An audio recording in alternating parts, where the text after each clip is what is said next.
Hello to all my story lovers. Welcome back in Storytime Channel.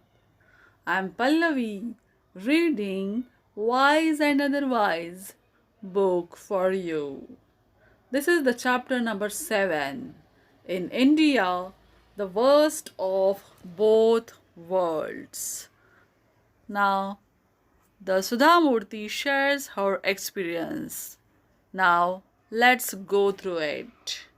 Monday is the first working day of the week and an extremely busy day in our offices. All emails and papers have to be processed and the meetings held. Long list of appointments inevitably filled up our diaries. In between appointments and unexpected callers invariably turn up. Secretaries sweat it out on Monday mornings, but we have to get past Monday to reach Sunday again. I recall one such Monday. I was engrossed in checking and replying to my email when my secretary told me that there were two visitors who had come to meet me without an appointment. I asked her, "What is special about these visitors that you are letting them in without an appointment?" I have great confidence in my staff and their ways of screening visitors. She replied in a low tone, "Ma'am, one is very old man who looks very pale and the other is a middle-aged person. They say it is very urgent and have been waiting for quite some time." "Send them in," I said. They came in and sat opposite me. The old man seemed more than 70 years old. He was looking weak, tired, and worried. He carried a worn out bag. He was in a pitiable condition. With him was a middle aged man who also looked somewhat worried. I came to the point immediately. "Tell me what's the matter." The old man did not talk but just looked at the younger man. The middle aged man said, "Madam, I saw this old man sitting near a bus stop. It seems he does not have anybody. He wants some shelter.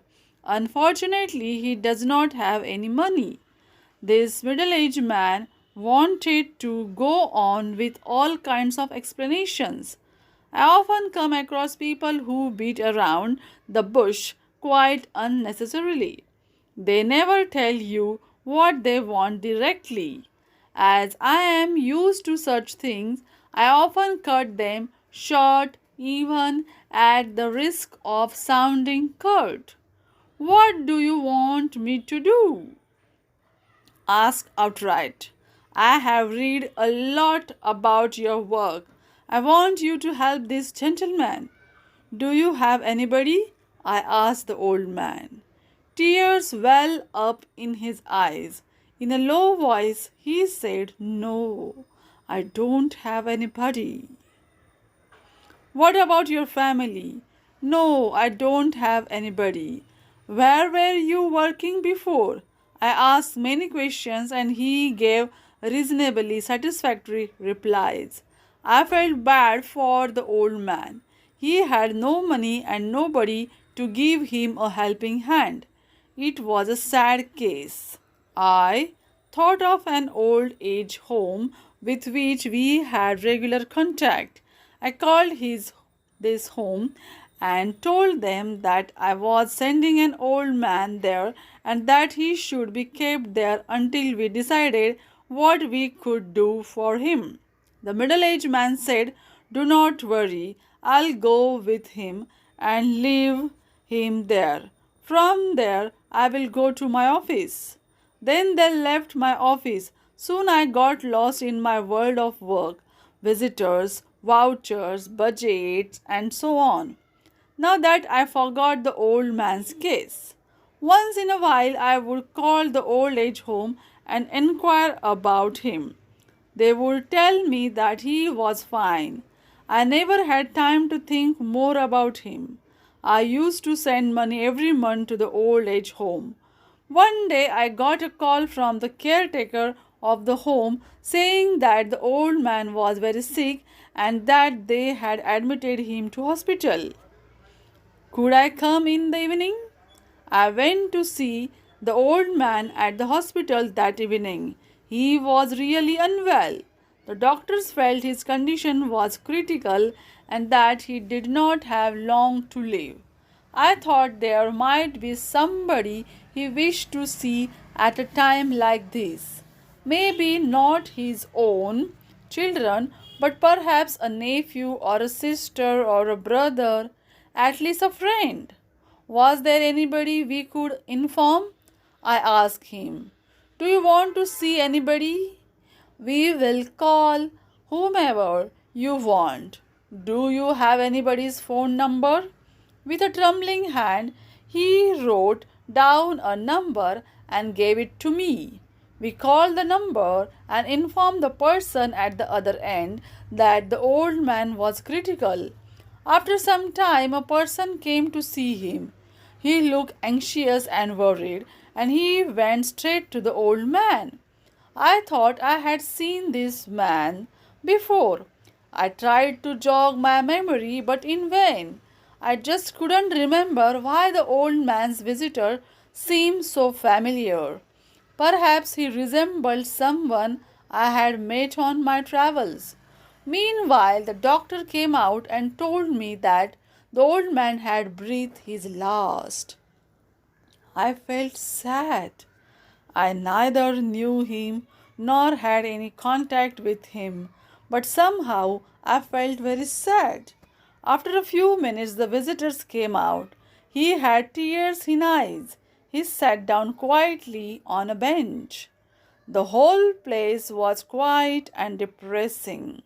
The caretaker, this visitor, and I sat in the visitors' hall waiting for the formalities to be completed. The visitor asked, where is the bag he had? What bag? This man came to the old age home carrying a bag, he said. My interest quickened. How did the visitor know that there was a bag? I sent a peon back to the old age home to fetch the bag. When it arrived, the visitor was eager to open it, but I didn't permit him. You may not open the bag unless you identify yourself. What is your relationship with this old man? I want to know how you knew about this bag. He seemed very upset with my question. Maybe he didn't like a woman questioning him. In India, men often get upset when women raise questions that are inconvenient for them. They prefer women who do not question what they do. Fortunately, this trend is disappearing slowly.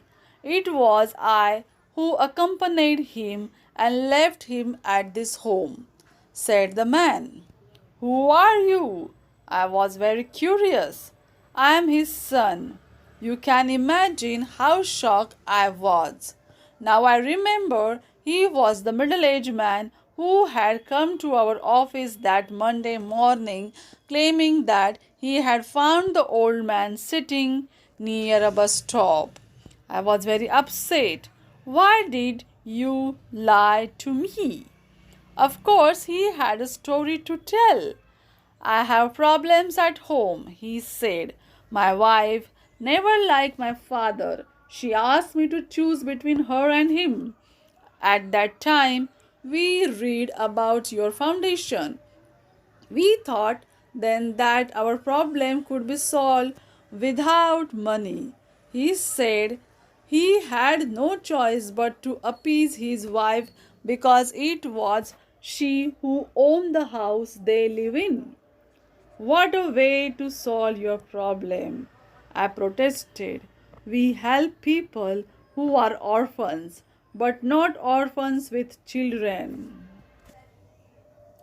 When the bag was finally opened, we found there three sets of old clothes in it, some medicines, and a passbook. When I opened the passbook, I was astounded.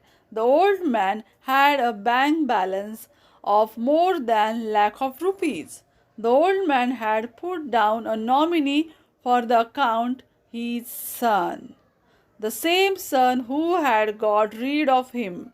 Here was a son who was heartless enough to pass off his father as destitute in order to admit him in an old age home.